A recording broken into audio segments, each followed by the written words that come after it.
Cheers, bro. Oh, so came back to UK yesterday, and as always, I said this in a video like a while ago that every time I go traveling and I come back to the UK, I'm filled with like so much gratitude for this country. Like, if you're from the UK, you know this. Most Western countries these days, it seems like everyone who lives there complains a lot about it. Like in the UK, we say like the weather's horrible and oh, it's like dark and depressing and whatever. But every time that I have traveled, and I just came back from Bali, it's just like I'm just hit with like, damn, bro, it's so clean. The air quality is so high. Health standards. So, for example, we landed in the plane, and straight away it just felt warm to be around like your people, your culture, the way that people were talking. And I'm like laughing with like the chauffeur of like the Emirates flight, like the guys who like will drive you home from the airport. And what was it? Yeah, whilst we're in the taxi home, I'm just like constantly looking out because it's been 2 months since I've been back in the UK, and I'm like looking out the windows, looking out into like the sort of climate, the environment, the motorway, everything, and everything is just so like so developed, and like it's like really a first world country. But these are things that like it doesn't sound as cool to say that you're like grateful for the country that you're from, because so many people just kind of they escape and they'll go to a different country and they'll move to Bali and Thailand and say that those places are like so much better, they don't want to go back home. But for me, like I have a special place in my heart for the UK. Like Bali was really good as well. I actually really liked being there. Maybe I'll speak about that more soon. But um it was a small thing, man. It was like driving, and when we went past the construction site here, it was like it was all gated off, really safe. Every worker who was in this construction site had like a high vis jacket on, had a helmet on, and everything. You go to other countries, Thailand, Bali, like you don't see that at all. No one's got a helmet on. That in Bali, I was on the scooter, and there's like one of those big diggers, like the machine that they use in construction, like the big vehicle, and they're moving that around, like literally the sort of metal sort of digger, like hanger part of it, very close to my fucking head, bro. I had a helmet on, but still, like I was like, what the fuck, bro? If I drove a little bit faster, like these motherfuckers would have hit me. Like the health standards. And one thing I always pick up on is the clean air. So I have like a very sensitive like nose respiratory system or something. So when I go to like different countries, like I've been to Thailand, I've been to Bali, I've been to UAE and in Dubai, those countries often like there's quite a lot of air pollution there, which is really unfortunate. Like in Bali, for example, and in Thailand as well, they do something which is like the burn season, where the farmers will burn the crops. They'll literally like they'll dig up like their sort of farmland, and they'll burn the crops that they have there, but that creates like immense amount of smoke and pollution, and you're basically breathing that in. So it's kind of like you're like getting the phrase what is it, third party smoke, third secondhand smoke. It's kind of like you're just secondhand smoking 24/7 when you're in those countries. And so I often get like coughs and painful throats and like sometimes a bloody nose and stuff. You come here and it is clean. The air quality is phenomenal in the UK. So yeah, I felt so grateful to be back yesterday.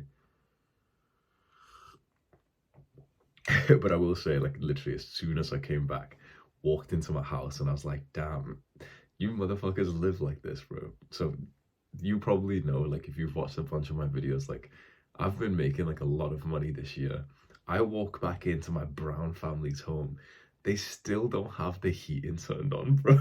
Like they're still sat in like three hoodies in the cold, refusing to turn the heating on. And I was like, well, how can you live like this? Like we can afford it. We turn the heating on, it's no problem. And so I got a cold literally. I was like, I came back. Honestly, like the moment I came back, I was actually like kind of pissed, and I was like, oh, I shouldn't have even left. I hate coming back. It's like it's so cold and uncomfortable. My room felt like a little bit messy and everything. And it's the transition period to like if you've moved out or if you've like traveled and you come back, it's this night and day difference when you were away, like you were the man of the house, you controlled everything, and now you come back and there's like little like bits of friction. Oh, I wouldn't have this like this, I wouldn't have this like this, because it's not my house, it's my, it's my parents here, so I'm not gonna like control them or anything. And I'm glad that I've had this experience multiple times of like moving out or leaving for a good few months and coming back. So I don't know if you've had that before, where you've like moved out of your family home and then you've come back for a bit. There's always quite a lot of like negative emotions and thinking that I personally get. So literally for like, I don't know, for at least like 2, 3, 4 days, I'll get literally like 100 thoughts of like leaving again. And it's happened so many times that I've moved out, moved back in, that like I'm kind of used to it now. So I keep telling myself, no, I remember last time that this was happening too. That like something small will just like kind of piss me off. Like, oh, it's cold, so I should just go move out again, because when I move out, I'll always have the heating on. And I'm like, no, come on, you can just go turn the heating on right now. You can just go tell your family to keep it on. They'll do it for you. Oh, but like I don't have this thing. No, come on, you can just buy it like you would if you were away anyway. Like it's very easy to be like resentful and negative, but I find that just adding in like a little bit of that sort of that relaxed positivity makes you like a much kinder person. It brings like so much more like gratitude and like warm love to your day. I've just got some black coffee today, so it's a bit gross. See that in Bali at like 6 a.m. So it's 6 a.m. now, but like in Bali every day we'd be driving out and going to like cafes and getting like the nice coffees with the fancy milk and everything, lattes, flat whites and everything. But at home I usually just have like black coffee before I really start working. But I woke up early, so it's 6:40 today. I woke up early at like 4:30. And I've tried to work, but my brain's just not really working right now. Just, I've had the massive flight.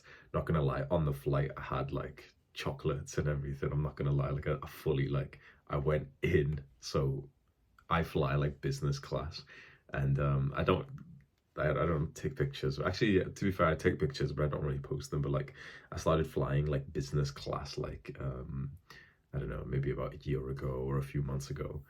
And when you fly like that, they bring around like cakes and chocolates and like nice ones as well, and they have like a little lounge area on the plane where you can go sit on like basically sofas and like eat and drink and everything. And so me and my girlfriend and my friend Scott, like we went in. I kept on going to the back, bringing a bunch of like chocolates and little pastries and everything, because I know it's like cheating on your diet, but it's like it's kind of part of the experience when you pay the extra price, that you enjoy like those random things. And so that was just basically like yesterday or the day before yesterday. And usually when I eat sugar, I kind of like, my brain doesn't work as well for about 2 or 3 days. But I still, like, I woke up and I tried to like work, but I really just, it was one of those like moments of like trying to work. You've sat down in front of your work, maybe your homework or your business work, whatever, but it's just like your brain's not processing what you're trying to do. If you can relate to that, it's a lot of it's to do with your diets. A lot. I've lived my entire life, or at least like 22 years, living like that without even knowing like why it was happening. And it started actually, like I realized eventually when I read the book, Ultra Mind Solution by Dr. Mark Hyman. So it's a book that someone in the gym recommended to me about a year ago, which talks about a lot of people have like broken brains, and there's like 7 reasons why, and diet is a huge part of that. When we have all these like refined sugars and trans fat and unhealthy food, and when you cut a lot of that stuff out, like usually when I'm at home or I'm in this like work mode, I'm like really disciplined with my diet. I only eat like a few ingredients. I eat the same meals every day.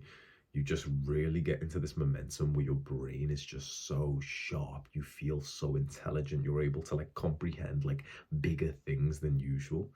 But when you do like relax on your diet, and you kind of, you eat the sugar, you go out for the food, you have the pizza, and you're just having fun, you will find like if you try and do that big hard task the day afterwards, your brain just won't be as good.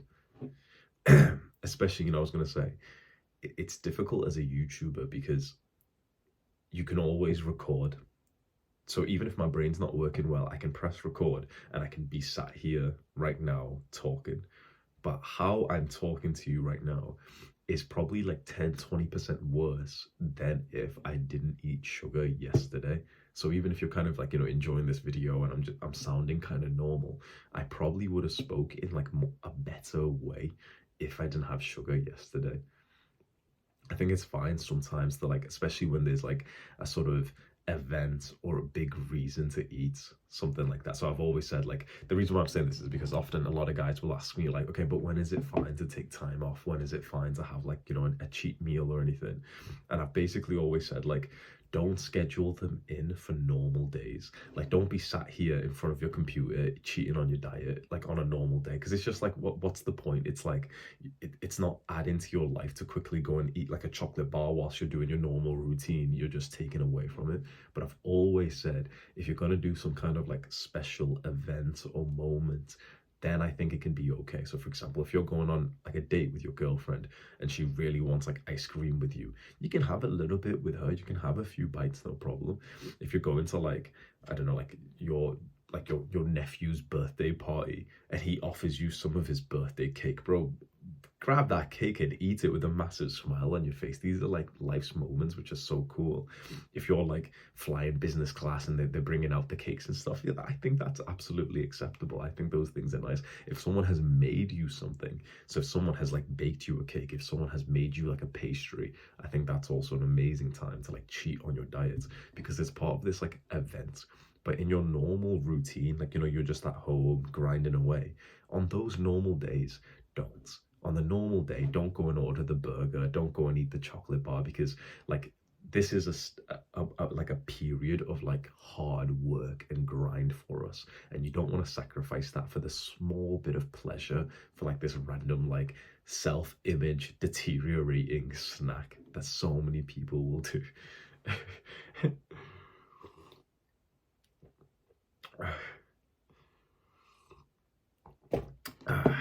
Yeah, grateful to be back home, back in the bathrobe, back in the cold. I've got a cold already straight away as well.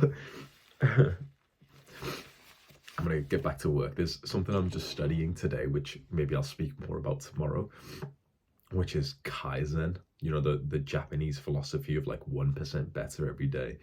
I read a book which mentioned it, and I was really inspired by the topic. So it's something that I'm just kind of like researching now. I just want to kind of integrate the beliefs into my brain, which is, if you just want to go and like Google that today, you might find it really interesting. Kaizen, Kaizen. Just go and research that, and then we'll probably talk about it tomorrow. See you tomorrow, bro. Mwah.